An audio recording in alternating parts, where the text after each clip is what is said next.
A paz do Senhor, seja bem-vindo a mais uma aula aqui do EBD em Foco. Eu me chamo Herberson e nesta aula eu vou ministrar a lição número 11, que tem como título A Salvação Não é Obra Humana. Nós estamos estudando a revista CPAD do primeiro trimestre do ano 2025 e agora na lição número 11 nós vamos falar de um tema que tem sido tratado desde o início, a gente sempre falou de salvação aqui. No entanto, nessa lição especificamente, a gente vai se aprofundar nesse tema e deixar bem claro que a salvação é uma obra divina, ela parte de Deus. Isso significa que não é o ser humano que faz algum esforço para alcançar a salvação.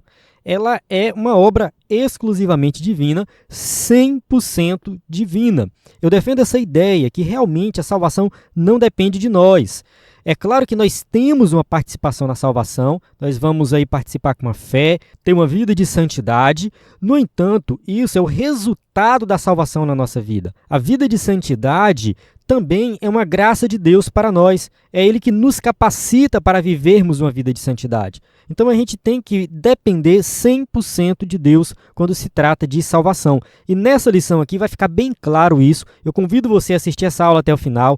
Vamos explicar em detalhes, mostrando as passagens bíblicas, que realmente não faz sentido o ser humano tentar se salvar. Não faz sentido o ser humano buscar a salvação. A gente vai falar aqui das boas obras, que são importantes. Temos que praticar boas obras como resultado da salvação, mas não com o objetivo de alcançar a salvação.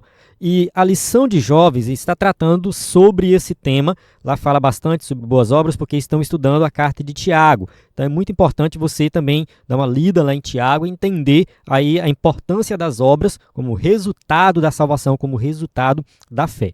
Então, nessa lição especificamente, nós vamos falar aqui o que realmente significa salvação e mostrar também as heresias dentro desse tema. Vamos falar de algumas religiões, os reencarnacionistas, o islamismo, testemunho de Jeová, mormonismo. Muito material extra nessa lição, eu vou deixar na descrição do vídeo, então vai ter vários PDFs, slides extras, material que vai ajudar bastante.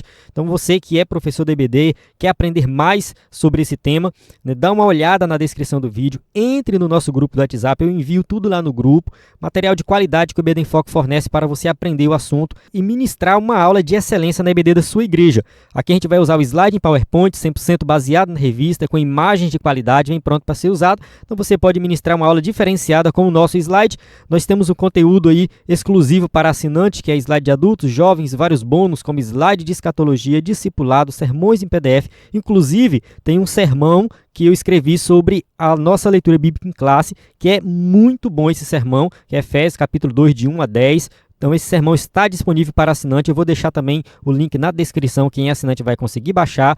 Nós temos aí vários materiais que realmente vão te ajudar. Além desse sermão, a gente tem outros conteúdos que eu vou deixar disponível. Quem não é assinante, acessa nosso conteúdo gratuito, que são os subsídios em vídeo, áudio, PDF e os materiais extras, tudo disponível no nosso site e no nosso aplicativo. Se você não baixou ainda o nosso aplicativo, está perdendo muita coisa. No nosso aplicativo tem todo o conteúdo disponível na palma da sua mão. Então baixe EBD em Foco, aí procure EBD em Foco na Play Store. Tenho certeza que você vai acessar um conteúdo de qualidade com o nosso aplicativo e no nosso site ebdemfoco.com. Nosso site também tem todo o conteúdo, se você não quiser baixar o aplicativo, pode acessar pelo site. Está tudo disponível lá e nós temos o WhatsApp para dar suporte e também enviar o material. Fique à vontade para enviar mensagem sempre que precisar. Vamos para o textuário da lição que diz assim: não pelas obras de justiça que houvéssemos feito, mas, segundo a sua misericórdia, nos salvou pela lavagem da regeneração e da renovação do Espírito Santo. Tito, capítulo 3, versículo 5. Então está bem claro aqui, com o apóstolo Paulo escrevendo a Tito, ele diz que a salvação ela aconteceu de forma exclusivamente divina, ou seja, Deus teve a ideia, ele executou o plano e ele conduz a salvação. Então, assim, tudo é feito por ele. Então não é pelas obras de justiça que houvéssemos feito. Ah, porque eu fui bonzinho, eu fiz isso, fiz aquilo e Deus teve misericórdia de mim. Não tem nada a ver com isso. A graça é algo exclusivo de Deus. Nós não merecíamos. Mesmo assim, Ele resolveu nos salvar. Verdade prática, a salvação é um ato da graça soberana de Deus pelo mérito de Jesus Cristo e não vem das obras humanas. Nós temos também aqui no EBD em Foco um sermão sobre a graça de Deus. É um sermão que eu mesmo escrevi, excelente, já ministrei ele várias vezes e ajuda muito a entender sobre a questão da graça. Então, se você quer pregar sobre a graça, esse sermão vai te ajudar. Nós temos no EBD em Foco para quem é assinante. Então, sim, a salvação é um ato da graça. Graça significa favor não merecido. Vamos para a leitura bíblica em classe, que se encontra em Efésios 2, de 1 a 10. Não vou fazer essa leitura aqui, porque durante a aula a gente vai voltar nela. Então, acompanhe a aula que você vai aprender bastante coisa sobre essa passagem aqui. E o sermão que eu citei no começo também é nessa passagem. Vamos ver bem aqui rapidinho. Deixei aqui aberto aqui os PDFs.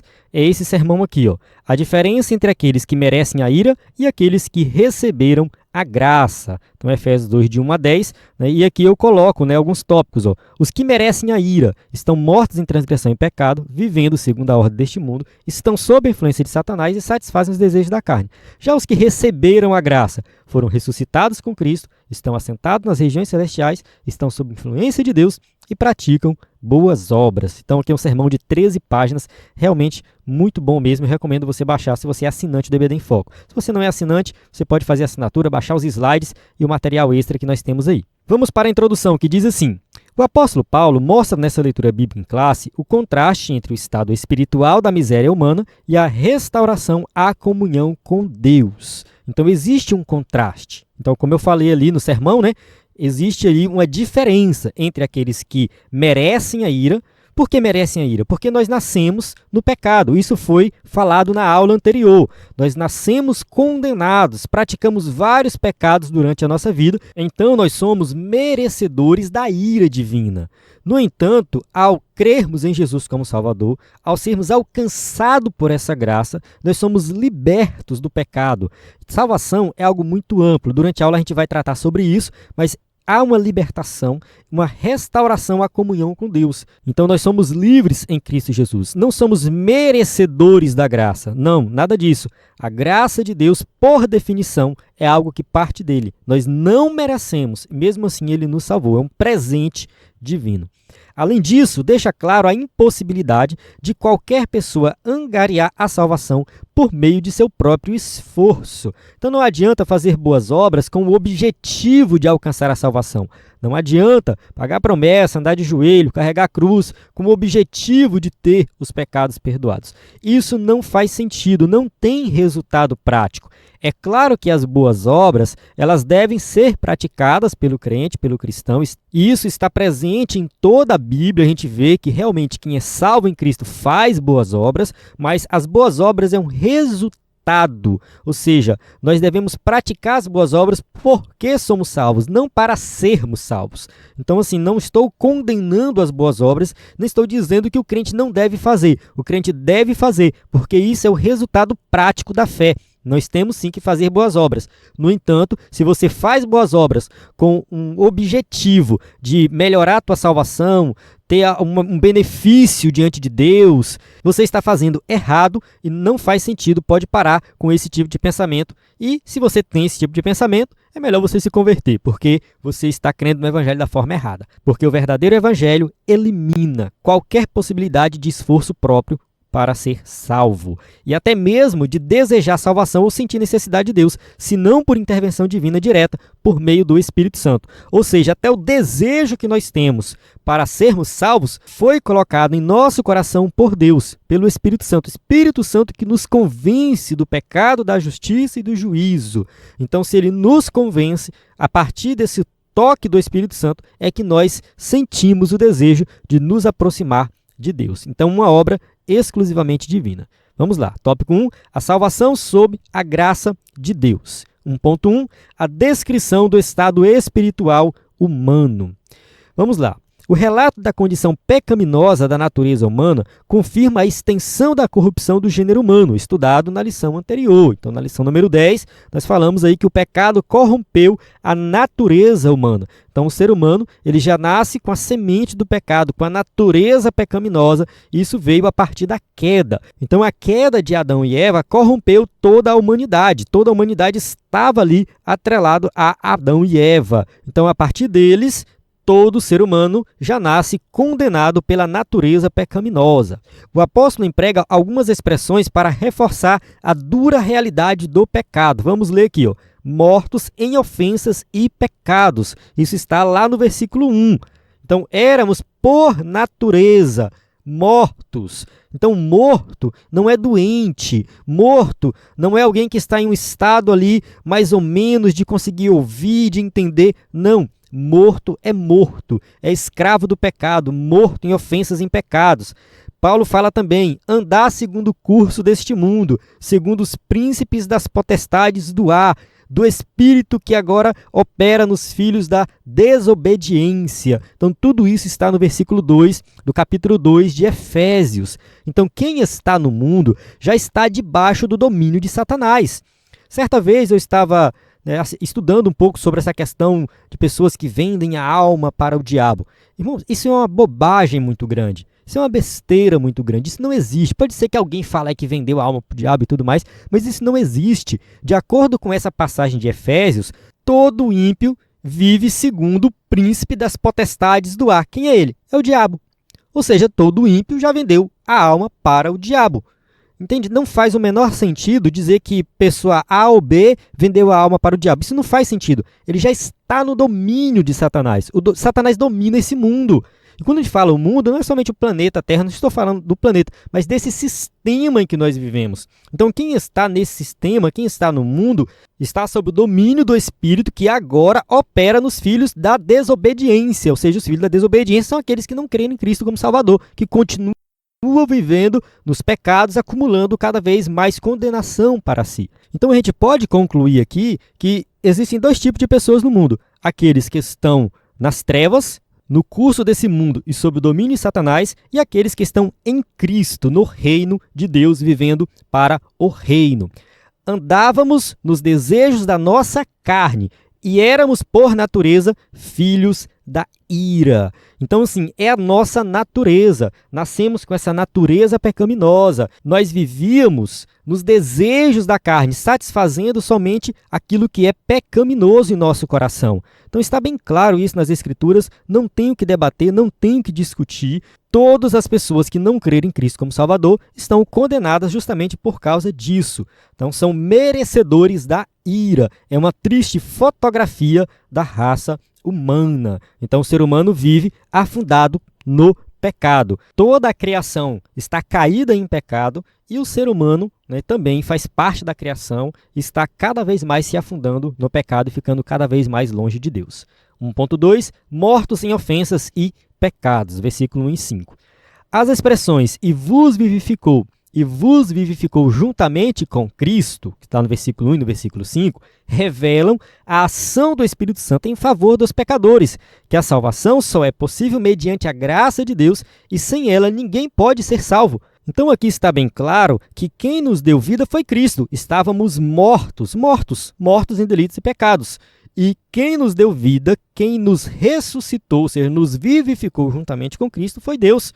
Então, uma ação 100% divina. Mas há algo que precisa ser esclarecido. Vamos esclarecer aqui algumas coisas. Primeiro, essa expressão, mortos em ofensas e pecados, e também mortos em nossas ofensas. Essas duas expressões, elas não devem ser entendidas literalmente, no sentido assim de que morto no sentido morto literal, não, né? Morto literal é alguém que morre realmente ali, perdeu a vida. Mas é uma metáfora para descrever a nossa separação com Deus, o nosso estado espiritual. O ser humano ele está numa situação de separado de Deus. É uma morte espiritual. Por morte espiritual, a Bíblia quer dizer que a humanidade caída está separada de Deus e não significa aniquilação espiritual total. Isaías 59:2, mas as vossas iniquidades fazem divisão entre vós e o vosso Deus, e os vossos pecados encobrem o seu rosto de vós, para que vos não ouça. Então essa passagem de Isaías está bem clara aqui que há uma divisão, ou seja, os nossos pecados separam a gente de Deus. Nós estamos divididos, né? Então isso acontece por quê? Porque nós nascemos com a natureza pecaminosa e praticamos vários pecados. Então assim, se Deus não fizesse nada e deixasse nós sermos condenados, ele não estaria errado. Ele poderia fazer isso tranquilamente e não ter nenhum problema, porque nós estamos separados dele vivendo em pecados, ofendendo a Deus o tempo todo, e simplesmente o que nós merecemos é a condenação. É isso, a Bíblia diz que nós merecemos a condenação. Então a salvação é a graça de Deus. É Deus falando assim, tá, tudo bem, você merece a condenação, mas eu vou prover um plano aqui para que algumas pessoas se salvem. Então está aí o plano disponível. Quem quiser alcançar essa salvação, está disponível essa salvação para você crer. É por meio da fé em Cristo Jesus. Mas Deus não tem a obrigação de salvar ninguém. Está bem claro nas Escrituras que a condenação é de fato aquilo que a gente merece. Eu já vi algumas pessoas falando por aí que nós seremos condenados por não crermos no Evangelho. A condenação é por não crer no Evangelho. Só que eu não concordo com isso. Porque, assim, não crer no Evangelho é um pecado, dentre os vários pecados que nós cometemos. Então, a condenação não é só por não crermos no Evangelho. A condenação é pelos nossos pecados, é pela nossa natureza pecaminosa. Todas as pessoas condenadas serão condenadas porque são pecadoras. E aquelas que creram no Evangelho terão seus pecados perdoados. Ou seja, nós que cremos, nossos pecados foram perdoados, nós temos uma nova vida. Vamos para o tópico 1.3, a exegese dos versículos 8 a 10. No caso, Efésios 2, de 8 a 10. Vamos ler aqui.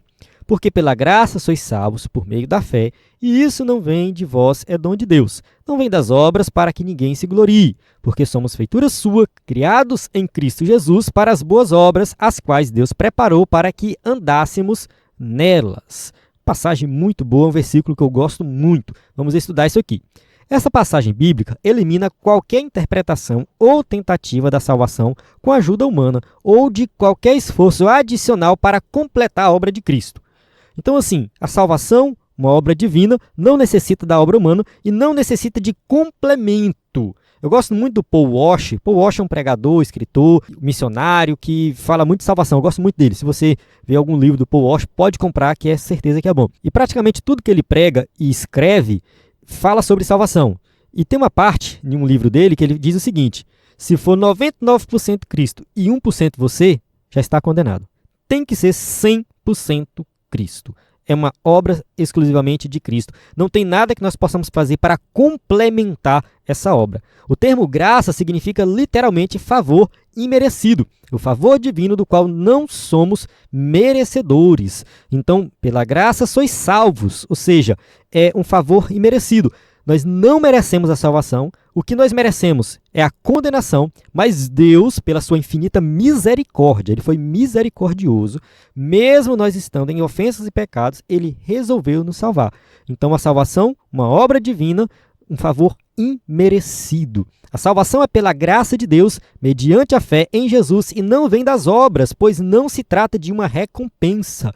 Não é porque você fez algo e Deus está te recompensando. Fiz boas obras, ajudei os necessitados e tal, fui uma pessoa boazinha, aí Deus está me recompensando com a salvação. Não é isso. A salvação não é isso, não é algo que você fez. A salvação é obra exclusivamente de Deus, porque Ele teve misericórdia de nós.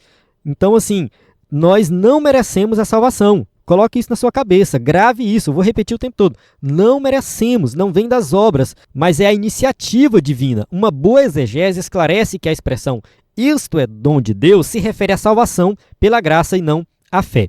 Aqui eu vou abrir um parênteses e vou fazer uma explicação um pouco mais detalhada. Tem um debate aí entre calvinistas e arminianos que é sobre esse dom. O que é o dom de Deus aqui? Pela graça sois salvos, por meio da fé, isso não vem de vós, é dom de Deus. O que é o dom de Deus? O dom de Deus é a graça ou o dom de Deus é a fé? Segundo os calvinistas, a fé aqui é um dom de Deus. Nesse sentido, nós estamos mortos em delitos e pecados, nós não temos a capacidade nem de ter a fé, então a própria fé é colocada em nós. Então é assim, o Espírito Santo nos vivifica, ou seja, nós somos ressuscitados desse estado de morte espiritual e após essa vivificação, nós temos a capacidade de crer e Ele nos dá essa fé. Então, é uma obra exclusivamente divina nesse sentido. Ou seja, o Espírito Santo vai lá, toca no coração, dá a vida e dá a fé e você crê. Tudo vem de Deus. Então, assim, os calvinistas levam a salvação nesse sentido. Então, só tem salvação aqueles que o Espírito Santo deu a capacidade de crer. Aqui colocou a fé. Já os arminianos têm um pensamento diferente, que é o pensamento da Assembleia de Deus. Eu expliquei um pouco sobre isso na aula anterior. Se você não assistiu a aula, vai ouvir aqui essa explicação, né? Se você já ouviu, ouça novamente. Os arminianos acreditam o seguinte, que a fé é a ação humana. Vou aqui para o próximo slide. Diz assim, ó, como afirma o respeitado erudito da língua grega A.T. Robertson, a graça é a parte de Deus e a fé é a nossa. Ou seja, Deus entra com a graça e nós entramos com a fé. É como se fosse, né, uma parte humana, a contribuição humana para a salvação. De modo como dizia Norman Geisler, a fé é o meio e a salvação é o fim. O meio vem antes do fim. Ou seja, primeiro eu tenho fé para depois ter a salvação. Então, é assim que funciona no arminianismo. O Espírito Santo toca em nosso coração e nós temos o direito de escolha. Eu escolho crer ou não crer. Então, a fé é minha, eu tenho essa fé. Então, o Espírito Santo me dá a capacidade de crer, no sentido de que ele toca no meu coração e me mostra as duas opções. Eu posso falar eu creio ou eu não creio. Então, a fé é nesse sentido. O dom de Deus é a graça. Nesse caso aqui, o dom de Deus seria a graça e a fé é a minha participação. E a partir da fé, eu alcanço a salvação. Eu sou vivificado após eu crer, após eu ter fé. Bem, tem esse debate, o pessoal briga aí para saber qual é o certo e tudo mais. Eu gostei muito da interpretação de John Stott. Apesar dele ser calvinista, eu gostei dessa interpretação, está bem aqui, um trecho de John Stott, que ele diz assim, ó, nunca devemos pensar na salvação como sendo um tipo de transação entre Deus e nós, onde ele contribui com a graça e nós contribuímos com a fé. Então aqui é a visão dele calvinista. Ele fala assim, estávamos mortos e teríamos que ser vivificados para podermos crer. Então a visão calvinista é essa, estávamos mortos e teríamos que ser vivificados, ou seja, somente após sermos vivificados é que teríamos a capacidade de crer. Só que ele diz o seguinte, devemos, portanto, entender que isto, no caso na passagem bíblica de Efésios, refere-se à totalidade da frase anterior. Pela graça de Deus, sois pessoas que foram salvas mediante a fé, e a totalidade desse evento e dessa experiência é o dom gratuito de Deus para vós. Então, pelo menos nessa passagem de Efésios, esse debate se encerraria aqui. Então, quando Paulo fala isto é dom de Deus, ele não está se referindo somente à graça ou somente à fé. Vamos voltar para o versículo. Não é somente a um ou somente a outro, mas a totalidade da frase. Porque pela graça sois salvos, por meio da fé. E isso não vem de vós, é dom de Deus. O que é esse isso aqui? Isso é a fé ou isso a graça? De acordo com John Stott, é a totalidade da frase. Tá? Eu gostei muito dessa interpretação, não sei o que você acha. Tá? Eu não vou aqui dar um veredito, se quem está certo são os calvinistas, são os arminianos. Eu gosto muito de ir para a passagem bíblica e ver o que a passagem diz e tirar dali a lição. Então, assim, eu acho que o propósito da passagem não é levantar nenhum debate, mas deixar bem claro que é uma ação divina, que nós temos que ter fé. Se essa fé vem de nós, vem de Deus, do meu ponto de vista, não importa muito, o importante é que nós temos essa fé. Pelo menos eu creio dessa forma. Se nós temos fé, nós somos salvos em Cristo Jesus. Tópico 2, soteriologias inadequadas na antiguidade. Então aqui a gente vai entrar um pouco em algumas heresias antigas aí. Antes de começar o tópico, quero pedir para você que está assistindo o vídeo no YouTube, se inscrever no canal, deixar o seu comentário, clicar em gostei. Eu sempre esqueço de pedir isso nos meus vídeos, principalmente no começo do vídeo, mas isso é importante para o canal crescer. A gente já está chegando a 50 mil inscritos, a gente está batendo aí 5 mil, 10 mil visualizações toda semana nas aulas. Isso graças a você que assiste, compartilha, e eu quero pedir essa sua contribuição. Metade das pessoas que assistem não são inscritas no canal, e é muito importante a inscrição, por mais que você fale assim, já me inscrevi em 200 canais, inscreve nesse aqui também, ajuda o canal a crescer, faz com que o YouTube mostre mais os vídeos, ative as notificações para você receber essa notificação, sempre que a gente postar o vídeo você vai receber. Estávamos postando vídeo na terça-feira, devido a alguns problemas pessoais, eu comecei a postar quinta e sexta, e agora estou tentando voltar para a terça-feira. Então, ore por mim para que Deus possa abençoar e eu possa postar o vídeo no começo da semana. Mas sempre lembre que o slide é postado na segunda-feira, está sempre lá. Vamos lá. 2.1, os reencarnacionistas. Aqui nesse tópico, eu achei que o escritor colocou uma frase muito mal escrita. Essa frase aqui, esse trecho aqui, ó. Com o termo soteriologia, nos referimos aos diversos ensinos religiosos inadequados sobre a salvação. Isso está errado. Me desculpa, respeito muito os escritores da CPAD, né, o pastor Ezequiel Soares, que escreveu isso aqui, mas está errado, passou batido na revisão isso aqui. Porque soteriologia, do grego sotéria, salvação, logia, estudo. Né? Então, sempre que você vê alguma coisa com logia, é estudo de alguma coisa. Tá? Biologia é estudo da vida. Né? Então, bio é vida, logia é estudo. Então, soteriologia é o estudo da salvação, de maneira geral. Aqui, né, essa frase ficaria mais interessante assim. Vamos apresentar, né, a soteriologia de algumas religiões que nós consideramos inadequadas. Eu acho que seria melhor, porque a soteriologia é salvação de maneira geral. Agora, a soteriologia dos testemunhos de Jeová, a soteriologia dos calvinistas, a soteriologia dos assembleianos, aí sim a gente vai entrar em detalhes e ver a diferença. Mas vamos lá, né? O primeiro deles é a doutrina da reencarnação, tão antiga quanto a humanidade, originária no hinduísmo, mas presente também no budismo, no jainismo, no sikhismo, enfim, é defendida pelos Hare Krishna, kardecistas e muitos outros. As religiões afro-brasileiras também, a maioria delas são reencarnacionistas, nós temos aqui o espiritismo kardecista e outros tipos de espiritismo também.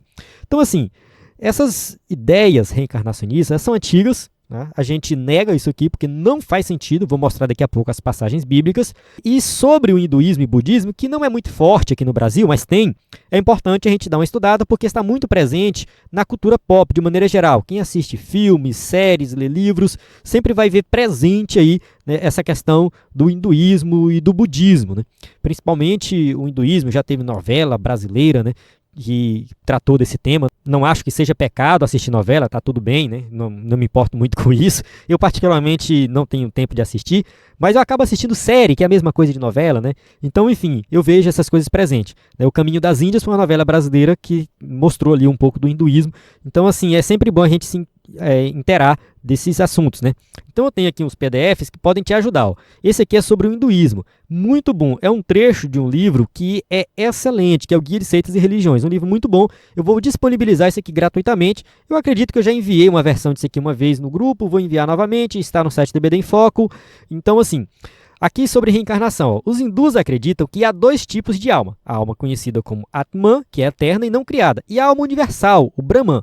Um dos maiores objetivos do hinduísmo é a união da alma individual com a alma universal, para, desse modo, tornar-se um com a realidade última. Para isso acontecer, o Atman precisa morrer e nascer novamente, depois de algum tempo e em corpos diferentes neste mundo. Alguns hindus acreditam que você pode voltar como um animal ou uma planta. Esse círculo de morte e nascimento é chamado de reencarnação ou transmigração da alma. Em termos hindus, é o chamado de samsara. Então, olha só, no hinduísmo, a reencarnação ela vai acontecer em um ciclo, né, que ele tem um fim, tá? Não é infinito, até que chega um ponto que você não reencarna mais, em que a alma individual se une com a alma universal, com a alma universal, no caso, no sentido do universo como um todo, né? E aí você chega na realidade última. Então esse é o propósito do hinduísmo. Como que alcança esse caminho aí? Aí tem todo um passo a passo dentro do hinduísmo. Isso aqui eu vi muito presente em uma série que eu assisti há um tempo atrás, The 100, né, o 100, uma série que no final da série é justamente isso que acontece, meio que a união das pessoas com a alma universal. Então eu vi presente ali o hinduísmo naquela série, né? Então, assim, isso é o que eles acreditam. Então, tem várias outras coisas aqui dentro desse contexto. Recomendo você ler esse material, são 22 páginas, né? O budismo também trata da reencarnação, né? A filosofia de que nada é permanente aplica-se à morte. Isso aqui é o budismo, tá? Esta é apenas parte do processo de mudança. O que você pode considerar como uma pessoa não passa de uma corrente de vidas. Os mortos nascem novamente conforme seu karma. As pessoas nascem novamente em um dos muitos reinos, dependendo do progresso que fizeram no último. O estado da mente de uma pessoa no momento da morte é importante para determinar o estado do nascimento. Olha só, então, e segundo eles, a pessoa vai se reencarnando, se aperfeiçoando para alcançar o nirvana, né? O nirvana é o estado final de libertação do ciclo relacionado à vida com sofrimento. A maior parte das vezes não é possível descrevê-lo. Então, Buda, no caso que foi o primeiro, a palavra Buda significa iluminado. Siddhartha Gautama foi o primeiro Buda, ou seja, foi o primeiro iluminado. Foi o primeiro que atingiu o estado do nirvana. E muitos outros também chegaram nesse estado. Então, tem todo um passo a passo para chegar nesse estado do nirvana, que acontece também através das reencarnações. Então, assim, são religiões que tratam desse tema. Então é importante você dar uma estudada sobre isso. Vou deixar esse material disponível para você se aprofundar nesse tema. Vamos avançar aqui no slide. Os adeptos da doutrina da reencarnação têm em comum a busca da perfeição por meio de um progresso evolutivo até que esses ciclos da roda de renascimento parem de girar. Então você vai se aperfeiçoando através das boas obras e tudo mais, principalmente o espiritismo, que é algo mais próximo da gente. Eles geralmente fazem muitas boas obras, ajudam os necessitados. Tem a Legião da Boa Vontade. A Legião da Boa Vontade, que é a LBV, eles, né, têm centros que cuidam de crianças e tudo mais. Geralmente eles ligam para a gente pedindo doações para adotar uma criança, porque ali é uma instituição religiosa que acredita que através daquelas boas obras eles vão reencarnar em pessoas melhores no futuro. Então todas as pessoas que contribuem, né, com a Legião da Boa Vontade, com as ações deles e tudo mais, podem se reencarnar em alguém melhor futuramente. Em resumo, a salvação pelo seu próprio esforço e sem Jesus trata-se de uma crença antibíblica. Não faz o menor sentido você crer que vai ser salvo sem a participação de Cristo. Tá? Vamos ler Hebreus 9:27. E como aos homens está ordenado morrerem uma vez, vindo depois disso o juízo. Ou seja, você morre, depois tem o juízo. Na verdade, assim, morreu, não tem segunda chance. A chance que temos é aqui nessa vida. Na próxima vida já era, acabou. A chance é aqui. Então não tem esse negócio de reencarnar, nascer de novo e tal. Não existe isso. Dentro da Bíblia não existe. Tópico 2.2, os galacionistas. Isso aqui é um contexto antigo, tá? Nós estamos falando aqui de religiões antigas, apesar de que isso aqui tem paralelos com religiões atuais. O escritor da revista colocou no contexto aqui de religiões antigas, mas essas religiões são atuais. Hinduísmo, budismo, né? Elas começaram há muito tempo, mas estão presentes hoje. E no caso também o espiritismo que eu citei agora. Os galacionistas é um contexto bíblico, tá? Vamos ler aqui, ó. É o nome dado aos legalistas judaizantes, opositores do apóstolo Paulo na província da Galácia. Quem já leu a carta de Paulo aos Gálatas sabe que ele trata desse tema, Gálatas 1:7, o qual não é outro, mas há alguns que vos inquietam e querem transtornar o evangelho de Cristo. Então, quando a gente lê essa carta, né, Paulo ele vai falando ali daqueles que querem que as pessoas voltem para a lei, para os rudimentos da lei, com o objetivo de serem salvos. E aqui diz assim, ó, esses judeus convertidos ao cristianismo queriam que os gentios observassem a lei de Moisés com a condição para a salvação. Então, assim, os gentios eram aqueles que não eram judeus. Segundo eles, a pessoa primeiro tinha que se converter ao judaísmo para depois crer em Jesus como Salvador. Atos capítulo 15, versículo 1 diz assim, ó, então alguns que tinham descido da Judeia ensinavam assim os irmãos, se vos não circuncidardes conforme o uso de Moisés, não podeis salvar-vos. Isso aqui era o que eles falavam. Tá? Então, assim, você tem que se circuncidar, guardar a lei e tudo mais, senão você não vai ser salvo. Então, salvação pela lei. A verdade bíblica é que, pelas obras da lei, nenhuma carne será justificada. Gálatas capítulo 2, versículo 16. A gente tem que deixar bem claro aqui que a salvação nunca foi pela lei. Ah, mas o Antigo Testamento? A salvação era pela graça no Antigo Testamento. Sempre foi pela graça mediante a fé em Cristo. Aí alguém pode argumentar, mas não tinha Cristo no Antigo Testamento. Tinha sim, no sentido da promessa do Messias. Essa promessa estava presente. Então o judeu no Antigo Testamento, ele acreditava em Deus, ele cria em Deus, ele tinha fé em Deus, ele acreditava na promessa do Messias e ele observava a lei, mas não com o objetivo, propósito de cumprir toda a lei, porque não conseguia, eles pecavam o tempo todo. Então a lei direcionava, a lei mostrava o caminho. Então assim, quando eles iam fazer um sacrifício lá no templo, se eles não tivessem fé, aquele sacrifício não valia de nada. Então, assim, tinha que ter fé. Então, mesmo no sacrifício, eles tinham que crer. A fé é que garante a salvação no Antigo Testamento. Eles criam no Messias que um dia viria. O ato de obedecer a Deus, de fazer sacrifício, implicava nessa fé. Na fé, né, que era algo que eles não estavam enxergando, não era palpável ali. Era sombra, né? Era só uma sombra. O escritor aos Hebreus explica isso muito bem. O que esses judeus convertidos lá de Jerusalém e da Galácia estavam, né, defendendo era uma interpretação totalmente diferente do Antigo Testamento. Eles queriam forçar as pessoas a guardar a lei para ser salvas. Isso não existe na Bíblia, nem no Antigo nem no Novo Testamento. Era uma interpretação deles, totalmente errada. Tá? Totalmente errada, porque a lei não pode salvar. Isso está bem claro em várias passagens bíblicas. Gálatas 2,16, Romanos trata sobre isso, Hebreus trata sobre isso. Então, assim, a lei nunca teve o propósito de salvar. Ela conduziu à salvação. Eu acho que é Paulo também que fala que a lei serviu como um tutor. Uma vez que né, a pessoa se tornou independente, ou seja, o tutor cuidava da criança até ela se tornar independente. Depois não tinha mais necessidade do tutor. A lei do Antigo Testamento, a lei de Moisés, né, ela conduziu o povo até Cristo. Depois que Cristo chegou, qual a necessidade dela? Agora a gente tem a lei do Evangelho. Eu não tenho tempo de explicar isso aqui em detalhes, mas eu tenho um vídeo sobre isso, eu posso também deixar na descrição do vídeo. 2.3. Os gnósticos. No campo soteriológico, eles apregoavam a visão dualista do universo ou maniqueísmo. O que é isso, né? O que é maniqueísmo? Fundado por Mani, que viveu entre 216 e 276, na Pérsia, atual Irã, seu ensino era que o universo é composto do reino das trevas e do reino da luz. E os dois lutam pelo domínio da natureza e do próprio ser humano. Meio que existe, né, no universo essa luta do bem contra o mal e de igual para igual. Tá? Eles estão lutando ali, mas, né, estão disputando realmente forças, né? E aqui no slide eu coloquei uma imagem que representa isso. A imagem não tem uma qualidade muito boa, muito difícil achar a imagem nesse sentido, mas mostra isso, né? Como se fosse realmente o bem com o mal disputando ali, né, para ver quem domina o ser humano. Desse modo, o ser humano, para ser salvo, precisa se libertar da prisão do mundo e de seus poderes planetários. E essa libertação só é possível por meio de um conhecimento místico, gnosis, uma espécie de iluminação espiritual limitada aos espirituais. Nesse caso aqui, o gnosticismo ele é bem amplo, tá? Bem amplo mesmo, é bem complicado o gnosticismo, não existia uma religião gnóstica, os gnósticos estavam no meio das igrejas, dos cristãos primitivos.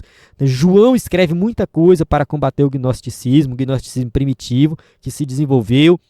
Depois os pais da igreja lutaram muito contra essas ideias, que as pessoas estavam dentro da igreja, mas achavam que tinham um conhecimento superior, que era melhor do que os outros, não porque eu tenho uma revelação aqui e tal. Então isso existe nos dias de hoje também. Pessoas que acham que são mais iluminadas, que têm uma revelação, né, e que o conhecimento que a maioria tem é um conhecimento raso. Né? Não, isso aí que vocês creem é muito raso, o meu conhecimento é superior. Então isso acontece até nos dias de hoje. Tá? Os demais, segundo eles, né, os demais são pessoas materiais e não podem receber esse conhecimento. Ou seja, o conhecimento está restrito a um grupo muito pequeno, né, que tem ali, né, são, enfim, um poder de entender melhor, são seres espirituais.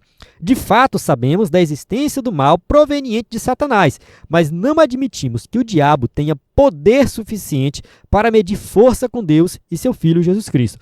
Ou seja, a nossa visão é que o diabo é um derrotado, um perdido.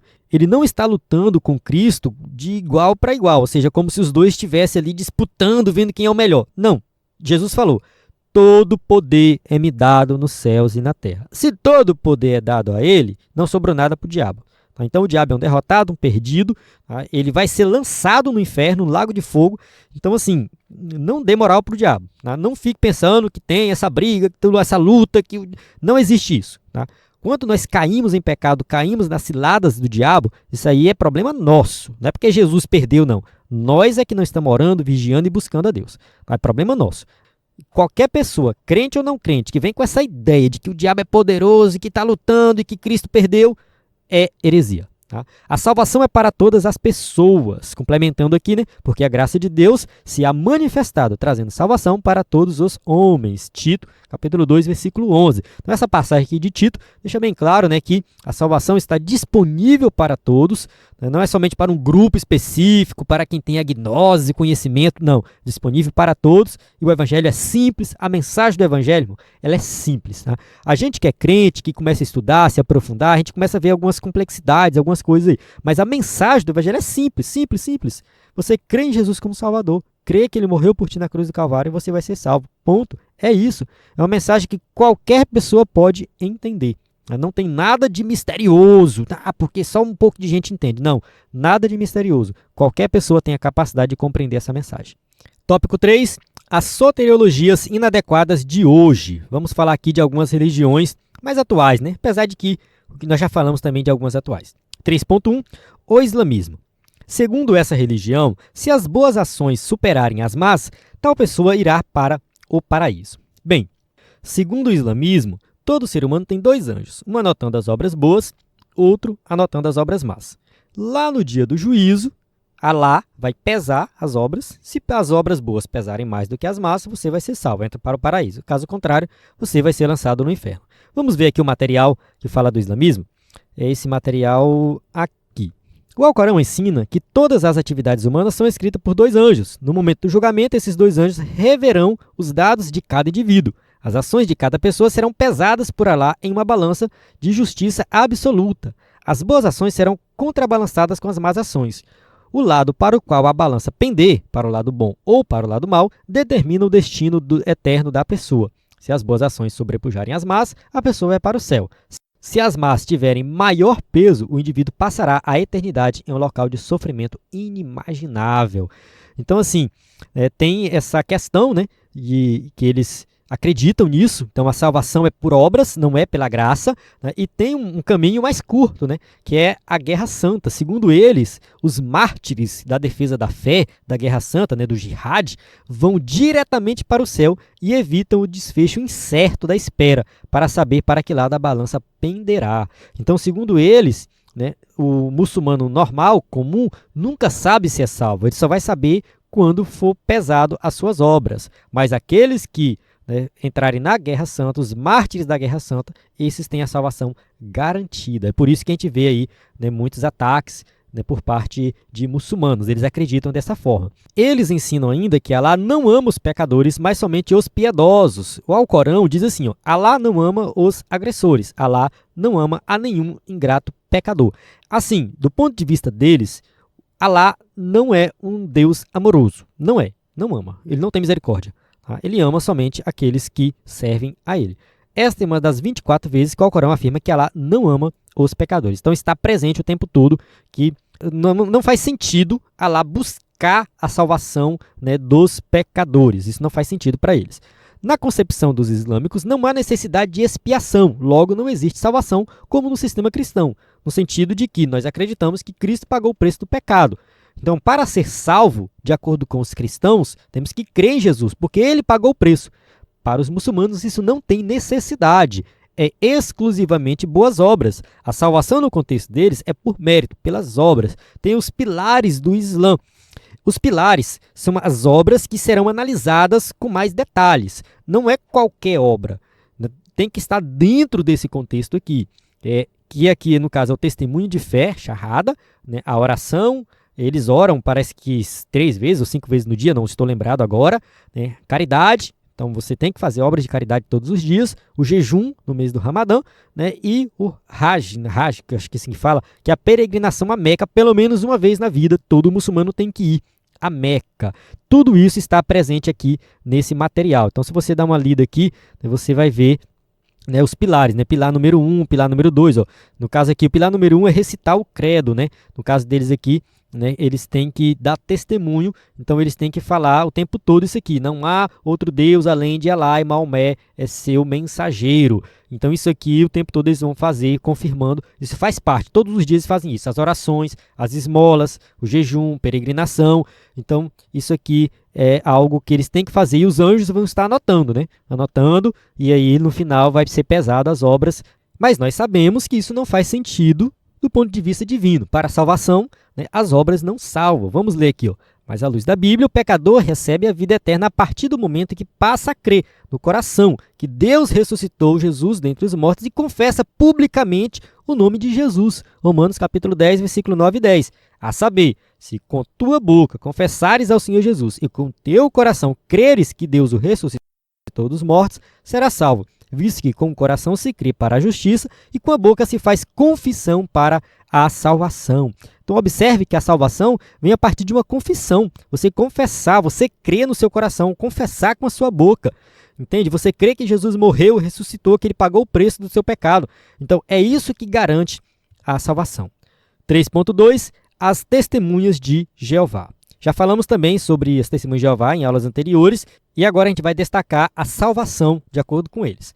A salvação não está em Cristo, mas na organização religiosa delas, diferente do que ensina a Bíblia. João 14,6. Né? João 14,6 diz assim, ó, disse-lhe Jesus, eu sou o caminho e a verdade e a vida. Ninguém vem ao Pai senão por mim. Então assim, Jesus é o caminho, ponto final. Só existe um caminho que é Cristo. Ah, não, mas para você ser salvo tem que pertencer aos testemunhos de Jeová. Isso não está na Bíblia. Tá? Não faz sentido. Toda igreja que é exclusivista, para mim, é problemática. Cristão do Brasil é exclusivista, tu é salvo se tu pertencer a Cristão do Brasil. Adventista também é exclusivista, tu é salvo se pertencer à igreja adventista, que é a igreja verdadeira e tudo mais. Eu tenho muito problema com essas igrejas. Nós não somos exclusivistas. Nós acreditamos que a salvação vem por meio da fé em Cristo Jesus. Então tem salvo na Assembleia, na Batista, Presbiteriana, várias igrejas. Aí entram alguns pontos polêmicos, né? Tem salvo na Adventista, tem salvo na Cristã do Brasil, tem salvo na Igreja Católica. Alguns acreditam que sim, outros acreditam que não, né? Mas, de certa forma, está aberto isso aí. Quem crê em Jesus, às vezes a pessoa permanece em uma igreja dessa porque, por conveniência, nasceu lá, os pais estão lá, o marido, a esposa está lá, não quer sair. Tem essas situações, né? Mas eu acredito, assim, que se a pessoa crê em Jesus, ela é fiel, ela procura servir a Cristo, né? Mesmo que ela esteja em uma igreja que não seja 100% correta, ela é salva sim em Cristo Jesus. Pelo menos essa é a minha visão. Eu sei que é polêmico, nem todo mundo concorda, mas eu tenho muito medo do exclusivismo. Tem que pertencer à Assembleia de Deus. Não, mas a gente acredita também na Presbiteriana, Batista, só que a gente ainda está num grupo muito restrito, né? Então, assim, para ser salvo, você tem que pertencer a essas igrejas aqui. Então, querendo ou não, a gente está num grupo muito restrito. Então, eu acredito que tem salvos em várias denominações, mesmo não muito sérias. Mas isso é uma visão minha e, enfim, eu não vou entrar muito em detalhes aqui. Existem dois grupos de salvos. Um que tem direito ao céu, restrito a 144 mil. No caso, lá é um grupo restrito que tem direito ao céu. A classe dos ungidos.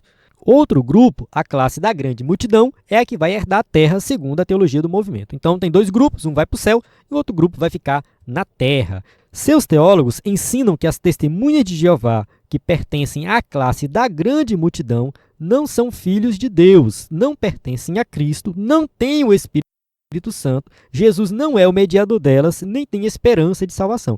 Ou seja, você só é salvo se pertencer à testemunha de Jeová. Tá? É isso, a salvação para eles é isso. Vamos ver aqui o material sobre o testemunho de Jeová. Tem aqui também, tá aqui, ó. Para eles, a salvação, mas você tem que trabalhar para conquistá-la. Eu vou ler aqui, ó. No caso, eles dizem que a morte de Jesus na cruz, né, cancela apenas o pecado de Adão. Como não temos essa natureza pecaminosa de nosso ancestral pairando sobre nossa cabeça, temos a chance de ser retos. Isso acontece quando se consegue ser testemunha de Jeová e quando se testificar a favor de Jeová. Ou seja, a salvação para eles não é a morte de Cristo, sacrifício de Cristo, nada disso. A morte de Cristo acabou com o pecado de Adão e pronto, né?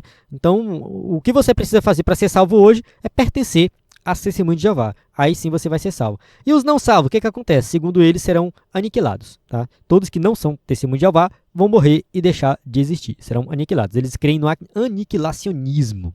Voltando aqui para a aula, né, a Bíblia nos ensina que não existe cristão sem o Espírito Santo. Romanos 8:9. Vós, porém, não estáis na carne, mas no Espírito. Se é que o Espírito de Deus habita em vós. Mas se alguém não tem o Espírito de Cristo, esse tal não é dele. Ou seja, todos nós que cremos em Cristo temos o Espírito Santo. O Espírito Santo habita em nós. Mas a todos quantos o receberam, deu-lhes o poder de serem feitos filhos de Deus aos que creem no seu nome. João 1:12. Ou seja, você é filho de Deus. Você crê em Jesus, você tem fé em Jesus, você é filho de Deus. O Espírito Santo habita em você. Tópico 3.3, mormonismo. Os mormons creem numa salvação geral em que os não-mormons são castigados e depois liberados para a salvação, e numa perspectiva individual em que a salvação é obtida pela fé em Jesus e pela obediência às leis e às ordenanças. Então, assim, o mormonismo é uma outra religião maluca, tá? É uma heresia. Se você vê um mormon por aí, é um herege. Tá? Não caia na lábia deles, é muito perigoso. Porque, assim, segundo eles, né, você precisa crer em Jesus. Você crê em Jesus, é uma igreja fundamentada em Cristo. Né? É a igreja de Jesus Cristo, dos santos dos últimos dias. Então, igreja fundamentada em Cristo, fé em Cristo e tudo mais. Só que não é somente isso. Tá? Tem as ordenanças, tem as regras deles. Eles consideram ordenanças segundo os artigos 3 e 4 das regras de fé. Fé em Jesus, arrependimento, batismo por imersão e imposição de mãos. Mas há outros requisitos, que um deles é aceitar Joseph Smith Jr. como porta-voz de Deus, que foi o fundador do mormonismo. Aí, então, no caso, ele é o porta-voz, tem que crer nele também, tem que acreditar. Tal ensino, no entanto, diverge das Escrituras, pois elas nos ensinam que o Senhor Jesus não precisa de co-salvador. Ou seja, eu não preciso crer em Jesus e mais alguma coisa. Os adventistas também têm isso com Ellen White, né? Você tem que crer em Jesus, mas tem que acreditar nos ensinos de Ellen White, que é inspirado e tudo mais. Eu também sou um pé atrás com os adventistas por causa de Ellen White. Tá? A Bíblia ensina que ele é o único salvador. Então, Jesus é o único Salvador, Atos 4,12. E nenhum outro há salvação, porque também debaixo do céu nenhum outro nome há, dado entre os homens, pelo qual devamos ser salvos. Então, sim, a salvação é somente por meio de Cristo. Somente em Cristo, não tem outro Salvador. A salvação não é por mérito humano. Ninguém pode ser salvo pelas boas obras, mas somente pela graça mediante a fé.